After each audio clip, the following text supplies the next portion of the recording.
ጤና ይስጥልን ተከበራችሁ የሬዲዮ ቤተሰቦችና አድማጮች የዕለቱን ዜናዎች እናሰማችኋለን። ዜናው የምናሰማችሁን የሀብታሙ አስፋና ታምሩ ገዳንን ባለንበት ሰዓት አቆጣጠር የዛሬ ጥር 25 ቀን 2018 ዓ.ም ዜናዎችን ከማሰማታችን በፊት አርዕስተ ዜናውን እናስቀድማለን።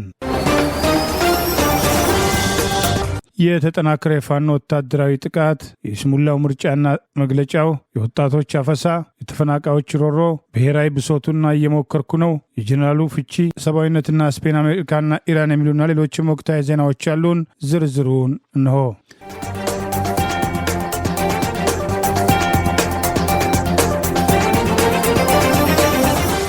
የአማራ ፋኖ ብሔራዊ ንቅናቄ ምስራቅ አማራ ቀጠና ምኒልክ ዕዝ በተለያዩ ግንባሮች የወሰደውን ወታደራዊ እርምጃ ተከትሎ ድል መቀዳጀቱን አስታወቀ።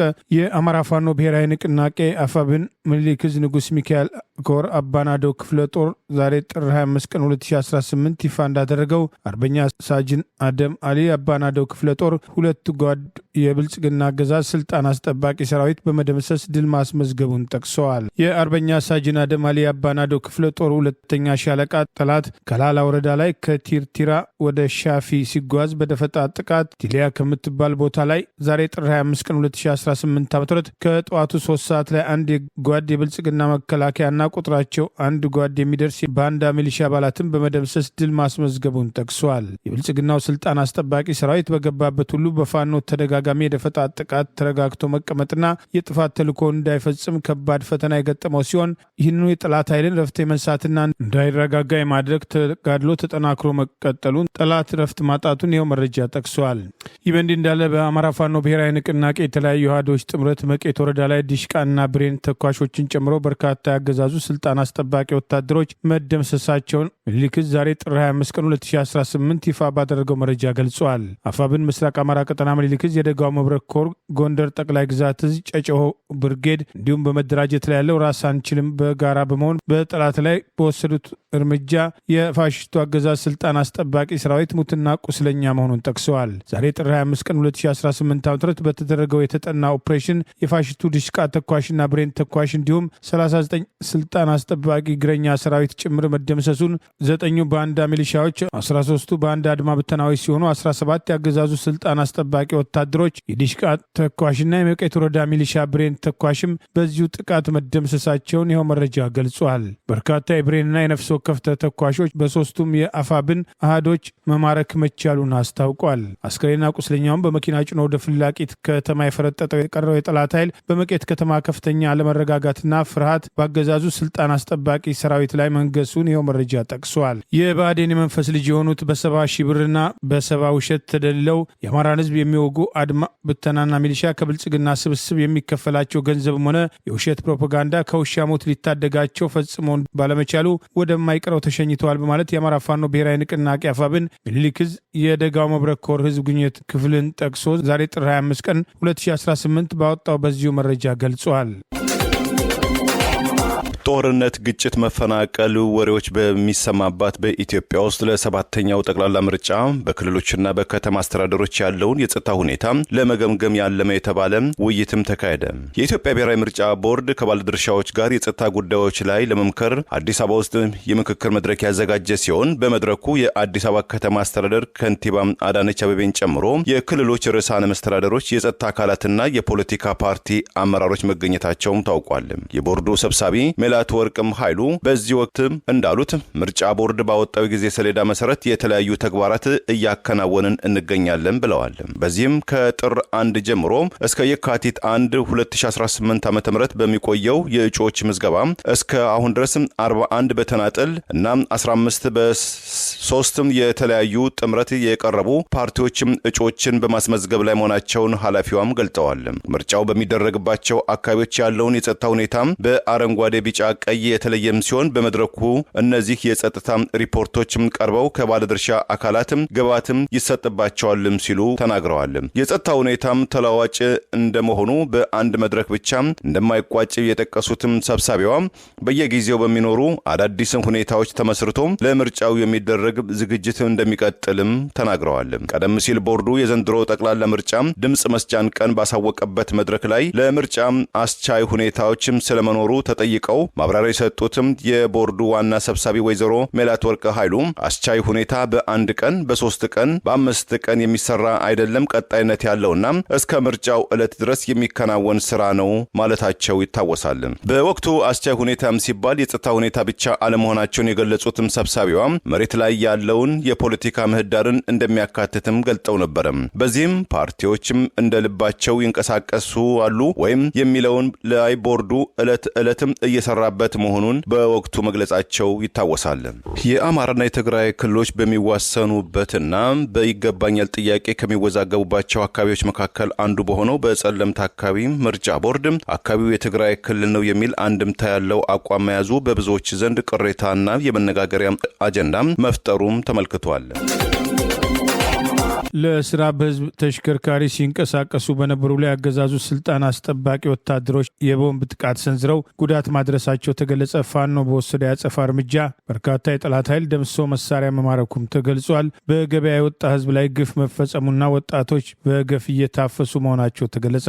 የአማራ ፋኖ ብሔራዊ ንቅናቄ ምዕራብ አማራ ቀጠና ቴዎድሮስ ዛሬ ጥር 25 ቀን 2018 ይፋ እንዳደረገው ለስራ በህዝብ ተሽከርካሪ ሲንቀሳቀሱ የነበሩ ንጹሐንን በቦምብ አገዛዙ ጨፍጨፉን ገልጿል። በምዕራብ ጎጃም ዞን ደንበጫ ወረዳ ከዋድ አዲስ ዓለም ወደ የዘለቃ ህዝብ ጭኖ ሲንቀሳቀስ የነበረ የህዝብ ማመላለሻ አይሱዙ ላይ የአብይ አገዛዝ ስልጣን አስጠባቂ ሰራዊት በጣለው የቦምብ ጥቃት ከ4 በላይ ሰላማዊ ሰዎች ወዲያው ሲሞቱ ከ10 በላይ መቁሰላቸውን ገልጿል። የቴዎድሮስ እዝ 99ኛ ክፍለ ጦር የአጸፋ እርምጃ በመውሰድ በርካታ የጠላት ኃይል በመደምሰስ 8 የነፍስ ወከፍ መሳሪያና በርካታ ተተኳሽ መማረክ መቻሉንም አፋብን ቴዎድሮስ እዝ ህዝብ ግንኙነት ባወጣው በዚሁ መረጃ ገልጿል። በተመሳሳይ ፋሽስቱ አገዛዝ ንጹሐንን በተለያዩ ወረዳዎች እያፈሰ ይገኛል ያለው መረጃ ጥር 21 ቀን 2018 ከንጋቱ 11 ሰዓት ጀምሮ ወደ ሸንዲ ወረዳ ቡራፈር ቀበሌ አልባ አገልግሎት በመንቀሳቀስ 13 ወጣቶች ከተኙበት መታፈሳቸውንም ይኸው መረጃ ገልጿል። ይህ በእንዲህ እንዳለ አማራ ፋኖ ብሔራዊ ንቅናቄ ምስራቅ አማራ ቀጠና ምኒልክ ዕዝ አማራ ጠሉ የአብይ አህመድ አገዛዝ ገበያ በወጣ ህዝብ ላይ ግፍ ፈጽሟል ሲል ዛሬ ጥር 25 ቀን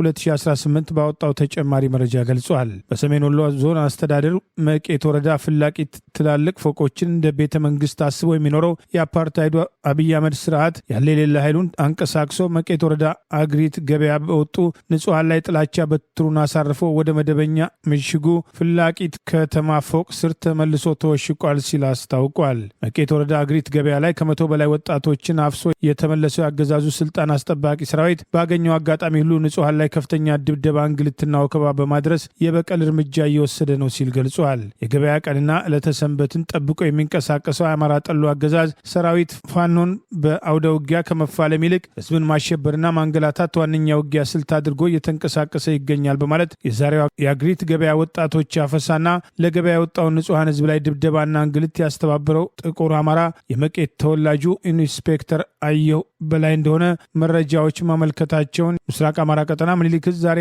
ባወጣው በዚሁ መረጃ አስታውቋል። ይህ በእንዲህ እንዳለ ዛሬ የሚያገዛዙ ስልጣን አስጠባቂ ወታደሮች ህይወታችንን ለዚህ ስርዓት ስንል አናጣም በማለት ፋኖን መቀላቀላቸው ተገለጸ። በዚሁ ቀጠና 5 የብልጽግና መከላከያ ሰራዊት አባላት ከነሙሉ ትጥቃቸው ማረጉ ተማረ ክፍለ ጦርን መቀላቀላቸውን የጠቀሰው መረጃ ምስራቅ አማራ ቀጠና ምኒልክ ዕዝ የላስታ ጀነራል አሳምነው ጽጌ ኮር አካል የሆነው ማረጉ ተማረ ክፍለ ጦርን 5 ያገዛዙ 61ኛ ክፍለ ጦር አባል የሆኑት የብልጽግና መከላከያ ሰራዊት አባላት ጥር 23 እና 24 ቀን 2018 ዓ.ም ፋኖን መቀላቀላቸው ተገልጿል። በተመሳሳይ የብልጽግና ወንበር ለማስቀጠል አንሞትም ያሉ 7 ያገዛዙ ስልጣን አስጠባቂ ወታደሮች ሀውጃኖ ክፍለ ጦርን መቀላቀላቸውን የጠቀሰው ምኒልክ ዕዝ በሰሜን ወሎ ራያ ቆቦ ወረዳ በጮቢ በር ዙሪያ መሽጎ ከሚገኘው ያገዛዙ ስልጣን አስጠባቂ ጦር ወጥተው ፋኖን የተቀላቀሉት የ802ኛ ክፍለ ጦር 2ኛ ሬጂመንት 2ኛ ሻምበል አባላትና የ11ኛ 83ኛ ክፍለ ጦር 4ኛ ሬጂመንት የቃኝ አባላት የነበሩ ወታደሮች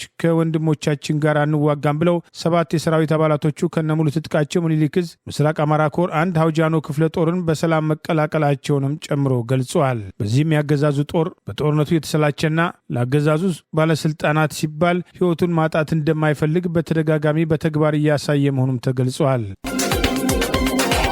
በኦሮሚያ ክልል ውስጥ የሚካሄደው ውጊያና ግጭት በህዝቡ ላይ ሳይሆን የኦሮሞ ህዝብን እንደ ዜጋም አይቆጥርም ባለው አገዛዝ ላይ ነው ሲል ጃልመሮ አቋሙን ገለጸ።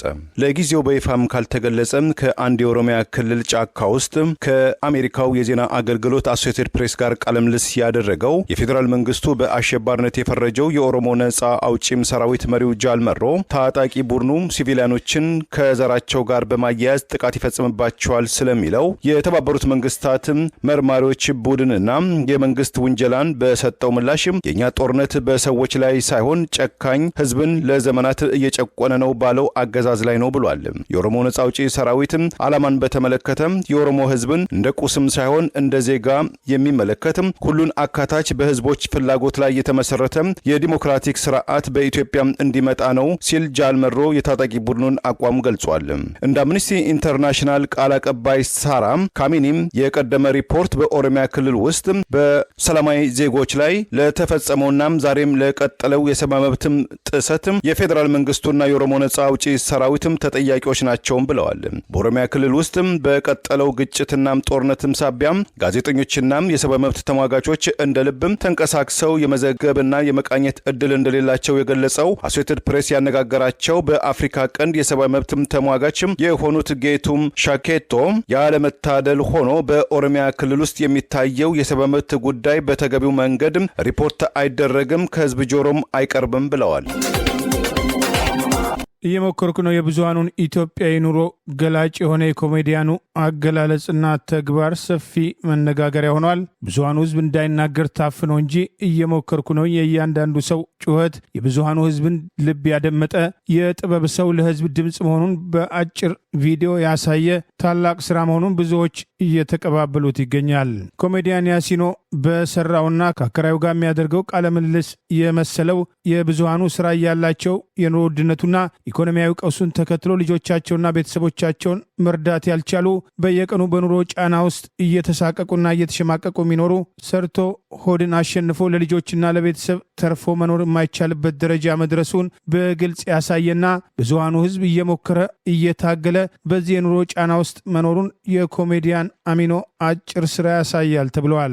የኢትዮጵያ ብር አገዛዙ በወሰደው የተሳሳተ ኢኮኖሚ ፖሊሲና አይኤምኤፍና ዓለም ባንክ የሰጡትን ትዕዛዝ ተግባራዊ ያደርጋለሁ በሚል የአገሪቱ ብር የመግዛት አቅም መውደቅ፣ የሸቀጦች ዋጋ መጨመር ከጊዜ ወደ ጊዜ ዜጎች ባላቸው አነስተኛ ገቢ መኖር የማይችሉበት ደረጃ እየከፋ መምጣቱን ለዚህም በየቀኑ የሚያሳልፉትን የጭንቀት ህይወት በርካታ ወጣቶች በስራ አጥነት የሚያደርጉትን መንከራተት ብዙሃኑ ህዝብ በአሁኑ ወቅት እየከፈለ ያለውን የኑሮ ውጣ ውረድና ጫና በአጭር ቃል እንደ ጥበብ ሰውነቱ ኮሜዲያኑ ማሳየቱ የሚያስመሰግነው መሆኑ የተገለጸ ሲሆን ይህኑ ተከትሎ ብዙዎች ስራውን በመቀባበል ድጋፋቸውን የሰጡ ቢሆንም ያገዛዙ ማህበራዊ ሚዲያ አፈቀላጤዎች ደግሞ በተቃራኒው በአጭር ቪዲዮ መንግስት አይወድቅም በማለት ጉዳዩን ከቀጥታ ከአገዛዙ ስልጣን ጋር በማያያዝ ህዝባዊ ቁጣ ሊቀሰቅስ ይችላል በሚል የህዝቡን ብሶት ያንጸባረቀውን የኮሜዲያኑን ስራ ማጥላላት ጀምረዋል። የአንድ አከራይ ተከራይ ጉዳይ ብቻ ሳይሆን የብዙሃኑ ህዝብን ህይወት የሚወክል 1 ደቂቃ ባልሞላ ቪዲዮ ውስጥ እየሞከርኩ ነኝ የሚለው ዜጎች ለመኖር በምን ደረጃ አቅቷቸው እንደሚገኝ በግልጽ ያሳየና በአገሪቱ ውስጥ ያለው የእርስ በርስ ጦርነት የኢኮኖሚ ቀውስ ለብዙሃኑ ህዝብ ህይወትን አስቸጋሪ ማድረጉን በግልጽ ያሳየ ታላቅ ስራ መሆኑ እየጠቀሱ ብዙዎች በማህበራዊ ሚዲያ እያሰራጩት ይገኛል። ሄሎ ማን ቤት ኪራይ ባለቤት አልነገረች? ኪራይ 1 ወር ሳትከፍል 2ኛ ወር መጥቶብሃል። እየሞከርኩኝ ነው ትላለን። እየሞከርኩኝ ነው። ያንተን የቤት ኪራይ ልከፍል እየሞከርኩኝ ነው። የልጆች ትምህርት ቤት ትምህርት ቤት ልከፍል እየሞከርኩኝ ነው። የሚበሉት አጥተው እየሞከርኩኝ ባለቤት ለማውጣት ሰው አይደለ እንዴ? ተመልከት። ይሄ የልጆች የሚጫወቱበት ልሸጥ እየሞከርኩኝ ነው። እስም እንጂ ሁሉም ሰው እየሞከረ ነው። በዚህ ሰዓት እጁን አጣጥፎ የተቀመጠ ሰው አይደለ እንዴ? ታገሰኝ፣ በቃ እየሞከርኩኝ ነው። ይህ በእንዲህ እንዳለ በርካቶች የኮሜዲያን ያሲኖን ስራ መሰረት በማድረግ አስተያየታቸውን እየሰጡ ሲሆን ከነዚህ መካከል ደራሲ ተስፋ አብተሾመ ስለ ችግራችን ምንጭ መነጋገር አለብን፣ የመከራችን ስን ማግኘት ይኖርብናል፣ ከጨለማ ቀጥሎ ብርሃን እንደማሆን እናውቃለን፣ የተስፋ ጭላንጭል የለንም፣ የምንታገለው ለተሻለ ነገ አይደለም ከዛሬ ከፋ እንዳይገጥመን እንጂ በማለት ቢሆንም እየሞከርን ነው፣ ስለ ችግራችን ምንጭ መነጋገር አለብን፣ የመከራችንን ስር ማግኘት ይኖርብናል፣ ዘለው ያልጨረሱ ወጣቶች ራሳቸውን እያጠፉ ነው፣ ወላጆች ልጆቻቸውን መመገብ ከብዷቸዋል፣ ልጆች ወላጆች መጦር ተስኗቸዋል፣ ረሃብ መደበኛ ነገር ሆኗል፣ እርስ በርስ ተፋፍሮ እንጂ ሰው ሁሉ አደባባይ ወጥቶ ቢለምን አይጠላም፣ ኢኮኖሚ ኩፍኛ ደቋል። የኢኮኖሚ ድቀት ተስፋችንን በልቷል። ታግለን የማናሸንፍ ለፍተን የማይሰምርልን ሆነናል። ስለ ችግራችን ምንጭ መነጋገር አለብን በማለት የእርስ በርስ ጦርነት ሁሉንም ነገር አመሰቃቅሏል። መስራት የሚችሉ ወጣቶች ተቀጥፈዋል። ምርት መስጠት የሚገባቸው ለመሬቶች እየታረሱ አይደለም። ቱሪስቶች ሰላም እንደሌለ ያውቃሉ። ንግድ አይሳለጥም። ፋብሪካዎች ምርት አቁመዋል። ብር የመግዛት አቅሙ ተዳክመዋል። በርካታ ህጻናት ትምህርት አቁመዋል። እየሞከርን ነው። በድቅድቅ ጨለማ ውስጥ ሆነን እየሞከርን ነው። የምንታገለው ትልቅ ነገር ለማሳካት አይደለም፣ መሰረታዊ ፍላጎታችንን ለማሟላት እንጂ የቤት ኪራይ ለመክፈል በልቶ ለማደር ብዙ እንታገላለን። ልፋታችን መና ነው። እየሞከርን ነው በማለት መሞከር ጥሩ ነው፣ ነገር ግን ስለ መከራችን ስር መነጋገር አለብን። የመከራችን ምንጭ ካላደረቅን ነገያችን ከዛሬ ከፋ ይሆናል። ዛሬ የቤት ኪራይ ለመክፈል እየታገልን ነው፣ ነገ ደግሞ ጎዳና ለመኖር እንታገላለን። ስለ ችግራችን ምንጭ እንነጋገር በማለት የኮሜዲያኑን እየሞከርን ነው ጥሪ መሰረት አድርጎ የበኩሉን አስተያየት አስፍሯል። ብዙዎች ተመሳሳይ ሀሳብ በማንጸባረቅ አስተያየታቸውን እየሰጡ ይገኛል። የህዝባዊ ወያነ ሓርነት ትግራይ ህወሓት ታጣቂዎች ሰሞኑን በሰሜን ኢትዮጵያ በከፈቱትም ጦርነትን በመሸሽም ከአላማጣ ከተማ ራያ ባላ፣ ራያ አላማጣም፣ ኮረምና ዛታ ወረዳዎች የተፈናቀሉ ሰዎች ቁጥራቸው ከ60 ሺህ በላይ መሆኑም ተገለጠ። ተፈናቃዮቹ በአብዛኛው በቆቦ ከተማ ከማህበረሰቡ ጋር የተጠለሉ ሲሆን ባለፉት 5 ቀናት ምንም አይነት ሰብአዊ ድጋፍም አልቀረበልንም ሲሉም አማረዋል። አሁን ተፈናቅለው የሚገኙት የሰሜን ወሎ ዞን የአደጋ መከላከልና ስራ አመራር ተጠሪ ጽህፈት ቤትም በበኩሉ ተፈናቃዮቹም ትክክለኛ መረጃ ለማግኘት በአካባቢው ያለው የታጣቂው እንቅስቃሴ አስቸጋሪ በመሆኑ ስራችንን በተገቢው መንገድ ለመተግበር አልቻልንም ብሏል። የራያ አላማጣና አካባቢ ህዝብ ለረጅም ጊዜ በቆየው የማንነት ጥያቄ ምክንያት በተደጋጋሚ ለግጭትና ለህዝብ መፈናቀል ሲዳረግ መቆየቱ መዘገባችን ይታወሳል። የሰሜኑ ጦርነት በደቡብ አፍሪካው የፕሪቶሪያው ሰላም ስምምነት ከተቋጨ በኋላ ያለፉት 2 ዓመታት አካባቢ በፌዴራል መንግስት ኃይሎች በኮማንድ ፖስት ስር የቆየ ቢሆንም የሀገር መከላከያ ሰራዊትና የፌዴራል ፖሊስ አባላት ባሳለፍነው ሳምንት አካባቢውን ለቀው ከመውጣታቸው ጋር ተያይዞ በርካታዎች በታጣቂዎች ሊደርስብን ይችላል ከሚሉት እንግልት ለመራቅም ሲሉ ቀያቸውን ለቀው ለመሰደድም ተዳርገዋል። በዋነኛነት በቆቦ ወልዲያና ሌሎችም አካባቢዎች መዳረሻቸውን ያደረጉ አካባቢዎች ባለፉት 5 ቀናት ምንም አይነትም ሰብአዊ ድጋፍም እንዳልተደረገላቸው የተናገሩ ሲሆን 5 ቀንና ከዚያም በላይ በርካታ ህዝብ ተፈናቅሎ እዚህ ቆቦ ወልዲያ በተለያዩ ቦታዎች ይገኛሉ። እስካሁን ምንም አይነትም የሰብአዊ እርዳታ የለም። አሁንም ምንም አይነትም ተፈናቃዩን የጠየቀ አካልም የለም ሲሉም ተናግረዋል። አብዛኛው ተፈናቃዮች በግብርና ስራ ላይ የሚተዳደሩ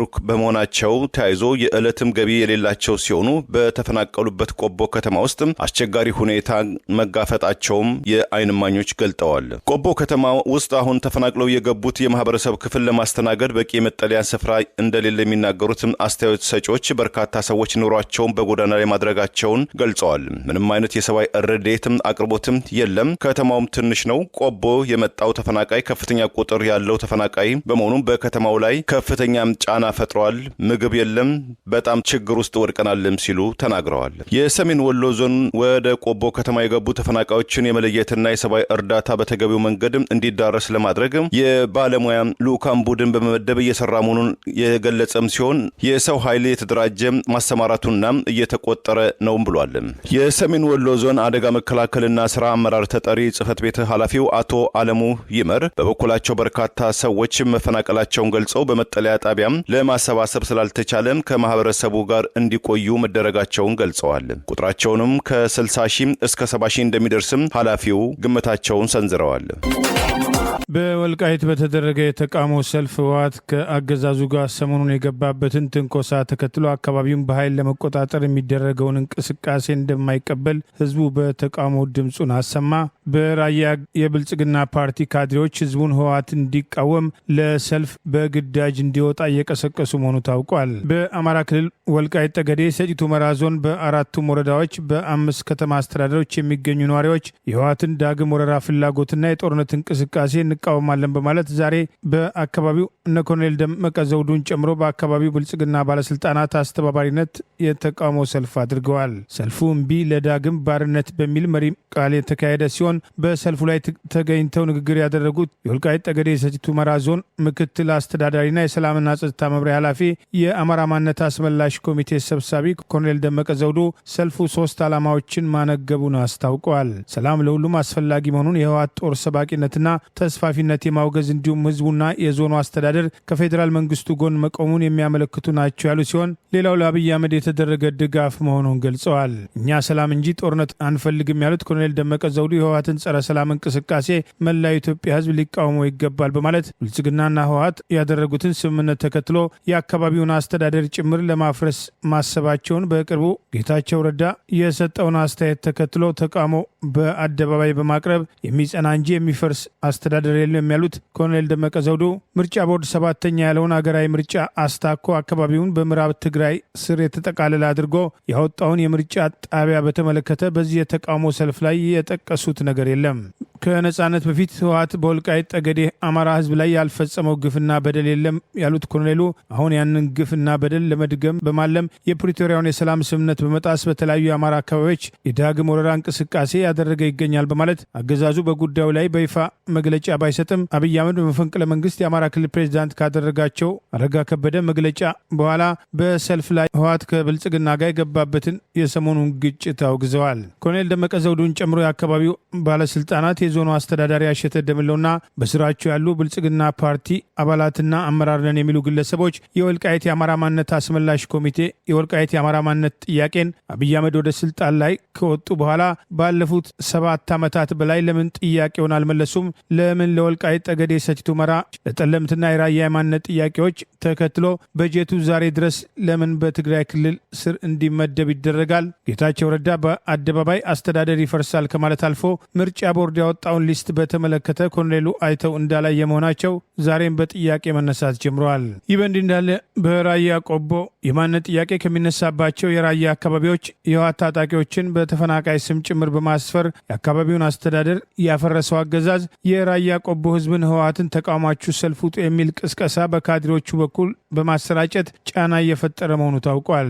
ህዝቡ አገዛዙ የሐሰት ቅስቀሳ መሰላቸቱን አገዛዙ ለህወሓት ያለውን ድጋፍና ይህንኑ ተከትሎ ከአካባቢው እንዲፈናቀሉ ምክንያት መሆኑን በመጥቀስ በእኛ ሰልፍና ጩኸት የሚመጣ መለውጥ አለ በማለት ካድሬዎቹን ህወሓትን ከፈለጋችሁ ሄዱና አተዋጉ እስከ ማለት አንዳንዶች አስተያየት መስጠታቸውን ከአካባቢ ወጣው መረጃ ይገልጻል። ህወሓትን የሚቃወም ሰልፍ ከራያ ቆቦ በተጨማሪ በተለያዩ ክልሉ አካባቢዎች በሚቀጥሉት ቀናት በመቀስቀስ የአማራ ህዝብን የጥይት ማብረጃ ለማድረግ እያሰበ መሆኑ በተደጋጋሚ ግጭቱን አስታኮ የሚሰጡ አስተያየቶች ተከትለው ቀርበዋል።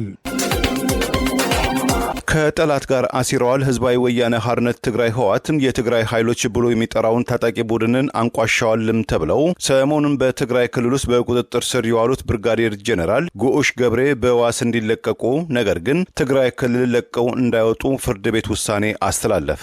የትግራይ መከላከያ ኃይል ወይም ቲዲኤፍ ተብሎ የሚጠራው ጦርን ከሚመሩት መካከል ከፍተኛ መኮንኖች መካከል አንዱ የነበሩት የቀድሞ የአርሚ 15 ኮማንደር የነበሩት ብርጋዴር ጄኔራል ጉዑሽ ገብሬ ከጠላት ኃይል ጋር አሲረዋል፣ የታጣቂ ቡድንን አጣጥለዋል፣ አንኳሰዋል የሚል ክስም ቀርቦባቸው ባለፈው ጥር ወይም ጃንዋሪ 13 2026 ኤሮፓ አቆጣጠር በቁጥጥር ስር መዋላቸውን የክልሉ የሰላምና የደህንነት ቢሮ ማንም ሰው ከህግ በላይ አይደለም፣ የትግራይ ኃይሎች ውስጣዊ ጥንካሬ አንድነትን ለማጠናከር ዝግጁ ነን ማለቱ ይታወሳል። የሰላምና የደህንነት ቢሮው የተወሰኑ ያላቸው የህወሓት ከፍተኛ ወታደራዊ አመራሮች ህግን ወደ ጎን በማድረግ ውስጣዊ ጥንካሬን ለመሸርሸር ስልጠናና ዝግጁነት እንዳይኖር በወንጀል ድርጊት ላይ ተሰማርተዋል። እነዚህ ኃይሎች በከተማዎች ውስጥ መረጋጋት እንዳይኖር ስርዓት አልበኝነት እንዲነክስ እያደረጉ ነው የሚል ወቀሳም ሰንዝሮባቸዋል።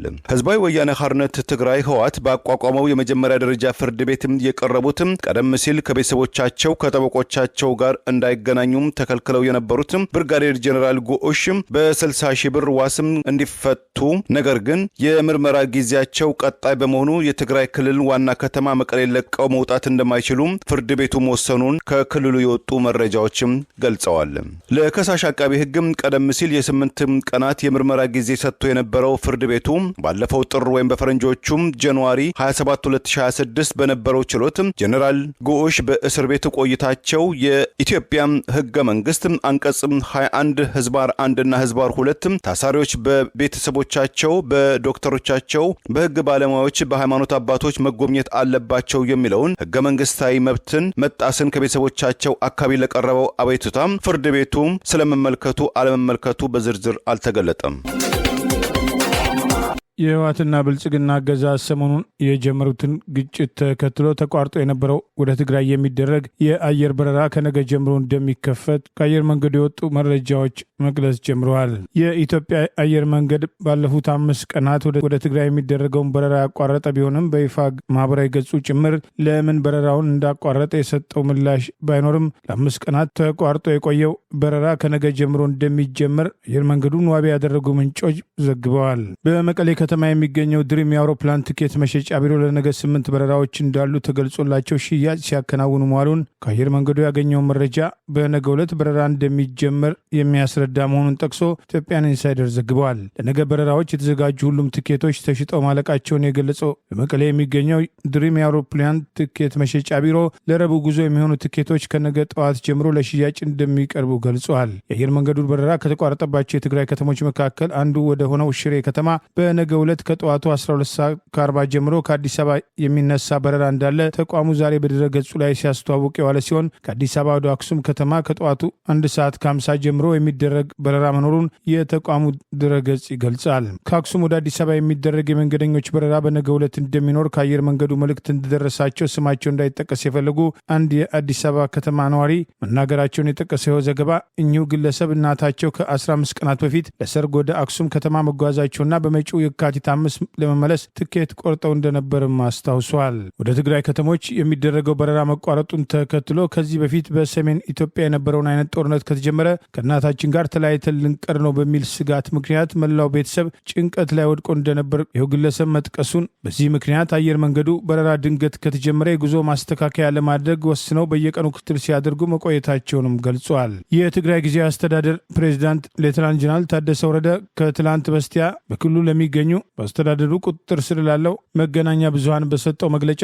በጠለምት ግንባር የተነሳው ግጭት ለ4 ሰዓታት ከአብይ አገዛዝ መከላከያ ጋር መክረው አካባቢውን ያለ ግጭት ለመቆጣጠርና ይህን ለማስፈጸም ሲንቀሳቀሱ የተፈጠረ ግጭት እንጂ መከላከያ ላይ መተኮስ ፍላጎት እንደሌላቸው የገለጸ ሲሆን ግጭቱን ተከትሎ በአገዛዙ በኩል በተወሰደ የድሮን ጥቃት የሰው ሕይወት መጥፋቱን፣ ንብረት መውደሙን ገልጾ ግጭቱ ከመቀስቀሱ በፊት ወደ አዲስ አበባ ሊያደርግ የነበረው ጉዞ በጉዳዩ ላይ ከፌዴራል መንግስት ለመነጋገር የአየር በረራ መቋረጡ ምክንያት መሆኑን ጭምር ጠቅሶ መግለጫ መስጠቱን መዘገባችን አይዘነጋም። የአፍሪካ ህብረት የፕሪቶሪያውን ስምምነት መሰረት አድርጎ ሁለቱ ኃይሎች ዳግም ጦርነት ውስጥ እንዳይገቡ በሚል በብልጽግና ለሚመራው አገዛዝና ለህወሓት ጥሪ ያቀረበ ሲሆን ህወሓት ለመደራደርና ለውይይት ዝግጁ መሆኑን ለህብረቱ በሰጠው ምላሽ የገለጸ ቢሆንም ተነሳ የተባለውን ግጭት በተመለከተ በይፋ ማረጋገጫ አልሰጠም። የሰሞኑን ግጭት ተከትሎ የተሟላ ጦርነት ውስጥ ሁለቱም ኃይሎች ይገባሉ በሚል ያገዛዙ ማህበራዊ ሚዲያ ፈቀላጤዎች ጭምር ህወሓት ላይ ስለሚወሰዱት ወታደራዊ እርምጃዎች ሲዘረዝሩ የነበረ ቢሆንም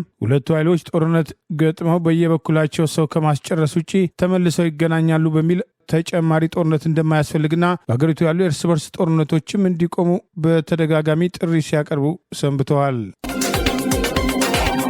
ቴሌብርን ጨምሮ የተለያዩ ባንኮች ለሚሰጧቸው አገልግሎቶች ከጊዜ ወደ ጊዜ ክፍያ የጨመሩ መሄዳቸው ህዝቡን ማስመረሩን ብሔራዊ ባንክ መፍትሄ እንዲሰጥ ጥያቄ መቅረቡ ታውቋል። በኢትዮጵያ ቴሌብርን ጨምሮ ከኢትዮጵያ ንግድ ባንክ ወደ ሌላ ባንክ እንዲሁም ሌሎች ባንኮች የዲጂታል የገንዘብ ዝውውር አገልግሎት ክፍያ ከጊዜ ወደ ጊዜ መጨመር ቅሬታ እየፈጠረ መሆኑ ዛሬ በምክር ቤት የተነሳ ሲሆን ብሔራዊ ባንክ በጉዳዩ ላይ ምላሽ እንዲሰጥ ተጠይቋል። ባንኮቹ የዲጂታል ክፍያ ቴክኖሎጂዎች እንዲሁም ሶፍትዌሮችን ለማሟላት የሚያወጧቸውን ወጪዎች ሽፋን በማድረግ ከፍተኛ ጭማሪ በየጊዜው የሚያደርጉ ሲሆን ከደንበኞች በአገልግሎት ስም ከጊዜ ወደ ጊዜ የሚያስከፍሉት መጨመር ህዝቡን እያስመረረ መሆኑ ተገልጿል። የፓርላማዊ ፕላን በጀትና ፋይናንስ ጉዳዮች ኮሚቴ የብሔራዊ ባንክን የ6 ወራት የስራ አፈጻጸም ክንውን ሪፖርት በገመገመበት ዛሬ ጥር 25 ቀን 2018 ዓ.ም በቋሚ ኮሚቴው አባላት ከተነሱ ጥያቄዎች መካከል የዲጂታል ክፍያ ቴክኖሎጂዎችን ከማስፋት አኳያ ተግባሩ አበረታች ቢሆንም በአንዳንድ የአገልግሎት ክፍያዎች ላይ ለኤቲኤም ፓስና የሞባይል ባንኪንግ የአገልግሎት ክፍያ መጨመር ቅሬታ እያስነሳ መሆኑን ተከትሎ ችግሩን ለመፍታት ምን ተደረገ የሚል ጥያቄ ለብሔራዊ ባንክ የፋይናንስ ተቋማት ሱፐርቪዥን ምክትል ገዢ አቶ ሰለሞን ወርቅነህ፣ ሌሎችም የባንኩ ባለስልጣናት ጥያቄ መቅረቡ ተገልጿል። የብሔራዊ ባንክ የፋይናንስ ተቋማት ሱፐርቪዥን ምክትል ገዢ የተባሉት በሰጡት ምላሽ በባንኮቹ በኩል ለማየት እንደተሞክረው የቴክኖሎጂ ሶፍትዌሮች ወጪ ፈሰስ የሚደረግ እንዲሁም የባለሙያዎች የስልጠና ወጪ ከፍተኛ መሆን ለአገልግሎቱ ክፍያ ከፍ ማለት ምክንያት እንደሆነ እንደሆነ መገለጹን በመጥቀስ በተጨማሪም ባንኮቹ የእርስ በርስ ማናበቢያ ስርዓት የራሱን ወጪ የሚጠይቅ በመሆኑ የአገልግሎት ክፍያዎቹ ከወጪዎቹ አኳያ መናሩን መረዳት ተችሏል የሚል ማስተባበያ ሰጥተዋል። ባንኮቹ ኪሳራ ውስጥ ላለመግባት ወጪውን በመሸፈን ትርፍን ማግኘት እንዳለባቸው በተገለጸበት በዚሁ መድረክ ብሔራዊ ባንክ ለባንኮቹ የአገልግሎት ክፍያ ቁርጥ ተመን ማስቀመጥ አይችልም፣ እንደዛ ማድረግ የሚያስችል ዓለም አቀፍ አሰራርም የለም፣ በተጨማሪም ልክም አይደለም፣ ሆኖም የቁጥጥር ስራና ማሳሰቢያ እየሰራ ነው በማለት ምላሽ ሰጥተዋል። ባንኮች የሚቆርጡትን የአገልግሎት ክፍያ ለተጠቃሚዎች እንዲለጥፉና ተጠቃሚዎች በግልጽነት ክፍያዎቹን አውቀው መጠቀም እንዲችሉ ማሳወቅ እንዳለባቸው አቅጣጫ አስቀምጠናል የሚል ምላሽ የተሰጠ ቢሆንም የፕላን በጀትና ፋይናንስ ጉዳዮች ቋሚ ኮሚቴ ምክትል ሰብሳቢ ዶክተር አብርሃም አለማየሁ በዲጂታል ክፍያ ቴክኖሎጂና ሌሎች ወጪዎች ሊኖሩ ይችላሉ፣ ግን ይደርስብናል የሚሉ ኪሳራዎች እውነት ይገጥማሉ፣ ምን አይነት ኪሳራ ሊደርስ ይችላል የሚለውን ብሔራዊ ባንክ ቢያጠናው በማለት ባንኮች በየዓመቱ ከፍተኛ ትርፍ የሚያስመዘግቡ መሆናቸውን ወደ ጎን በማድረግ የብሔራዊ ባንኩን ማስተባበያ በተጨባጭ በመረጃ ተደግፎ እንዲቀርብ በተዘዋዋሪ መጠየቃቸው ተገልጸዋል። በአገሪቱ ያለውን የኢኮኖሚ መቀዛቀዝ ተከትሎ ባንኮች በተለይም ንግድ ባንክና ልማት ባንክን ጨምሮ በባለስልጣናት ትዕዛዝ ከህዝቡ የሰበሰቡትን ሀብት ለጠቃሚ ኢንቨስትመንት ሳይሆን በተረኝነት ስሜት በጥቂት ጊዜ ሀብታም እንዲሆኑ ለተፈቀደላቸው በገፍ ብድር በመስጠት ለራሳቸውና ለዜጎች ስራ መፍጠር የሚፈልጉ ድርጅቶች የሚያቀርቧቸውን የብድር ጥያቄ ተከትሎ ሙስና የበዛበትና ቢሮክራሲ አሰራሩም አስቸጋሪ መሆኑ በተደጋጋሚ በቅሬታ ሲነሳ ቆይተዋል። ከዚህ ቀደም ህወሓት የፌዴራል መንግስቱን በበላይነት በተቆጣጠረበት ወቅት ለህወሓት ኩባንያዎችና ከዚሁ ኩባንያ ጋር ግንኙነት ላላቸው ባለስልጣናት የግል ድርጅቶች ጭምር ልማት ባንክን ጨምሮ በገፍ እንዲያበድሩ የተደረገበትና የተበላሸ ብድር ተብሎ እንዲቀር የተደረገበት በቢሊዮን የሚቆጠር ብር በተመሳሳይ አብይ አህመድ ወደ ስልጣን ከወጣም በኋላ በተረኝነት ስሜት ጥቂቶችን ለማበልጸግ ሲባል ባንኮችን በብድር ሽፋን ማራቆት፣ የፖለቲካውን አየር እየተከተሉ መንቀሳቀስ ብቻ ሳይሆን በየጊዜው የአገልግሎት ጭማሪ በሚል ዜጎች ያለፈቃዳቸው ከአነስተኛ የገንዘብ ዝውውር ጭምር ከፍተኛ የአገልግሎት ክፍያ መጠየቁ በቅሬታ ሲነሳ ቆይተዋል። ግብረ ሰዶማዊነትን በአደባባይ የተቃወሙ ሶስትም ታዋቂ አባሎቿን ሰሞኑን አሰናበተች የተባለው የኢትዮጵያ መሰረተ ክርስቶስ ቤተክርስቲያን አቋሟን በግላጭ እንድታሳውቅ ከምዕመናኖቿም ጥያቄ ቀረበ።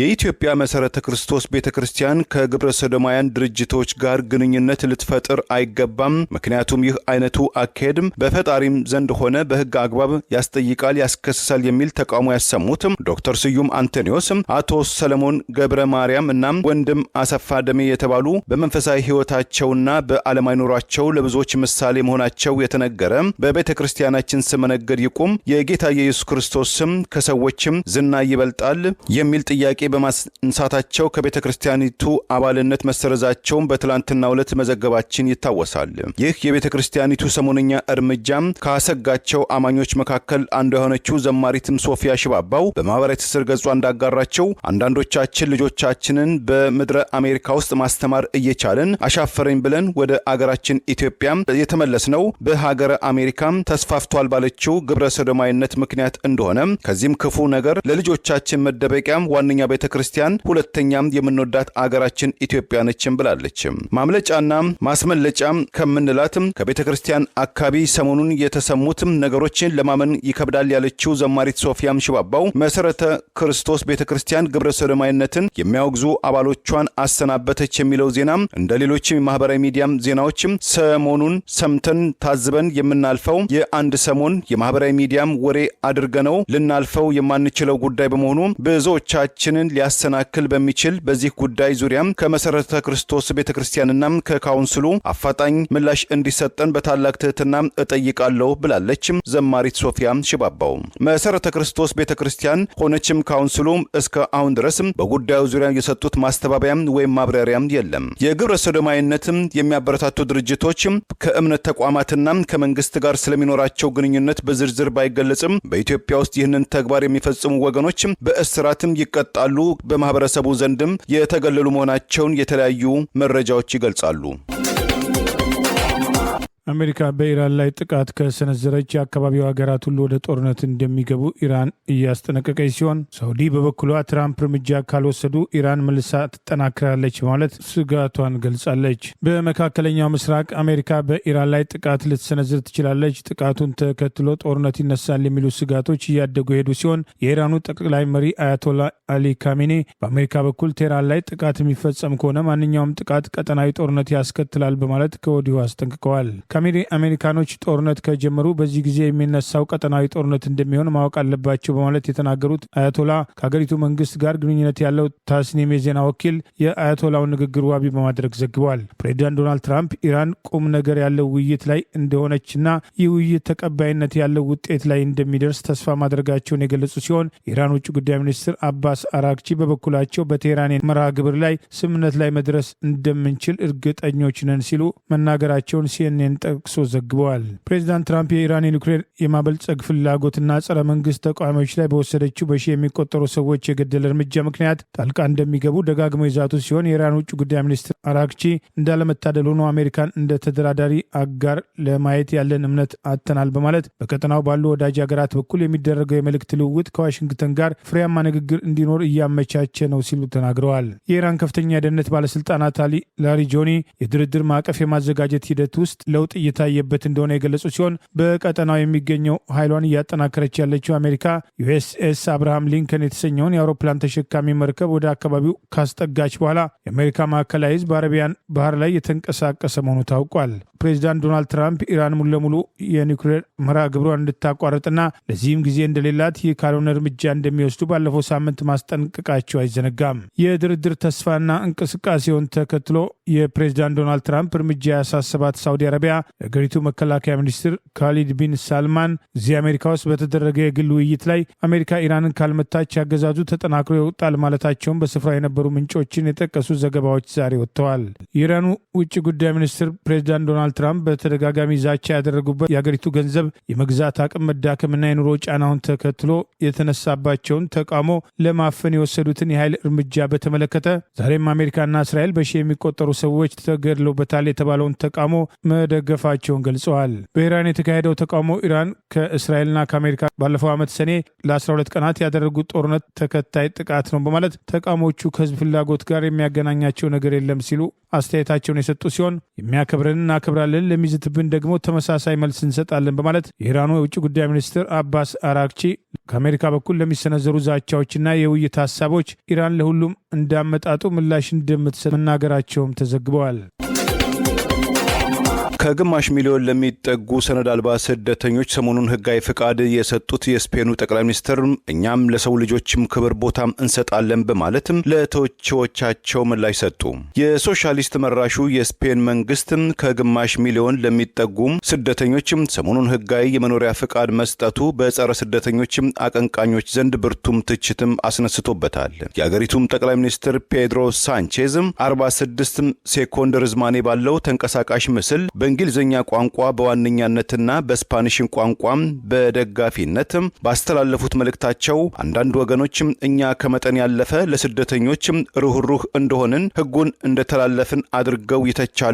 ነገር ግን አንድ ጥያቄ ልጠይቃችሁ፣ ለመሆኑ መቼ ነው ለሰዎች መብት ክብር መስጠት ዋጋ የሚኖረው? መቼ ነው የሰዎችን ሰቆቃ፣ ሐዘን፣ ትካዜና ደስታን መጋራት ልዩ መለያ የሚሆነው? በማለትም ጠይቀዋል። በርካታ የአውሮፓ ሀገራትና አሜሪካ በጸረ ስደተኞች ዘመቻ በተጠመዱበት በዚህ ወሳኝ ወቅት ከመጪው ሚያዝያ ወይም ከፈረንጆቹ አፕሪል 2026 ጀምሮ ወደ ግማሽ ሚሊዮን ለሚጠጉ ህጋዊ ሰነድ አልባ የውጭ ሀገር ዜጎች የመኖሪያ ፍቃድና ዜግነት ለመስጠት የወሰነችው ስፔን ጠቅላይ ሚኒስትሯ ፔድሮ ስፔን የሰብአዊነት ማህበራዊና የፍትህ መንገድን ትከተላለች።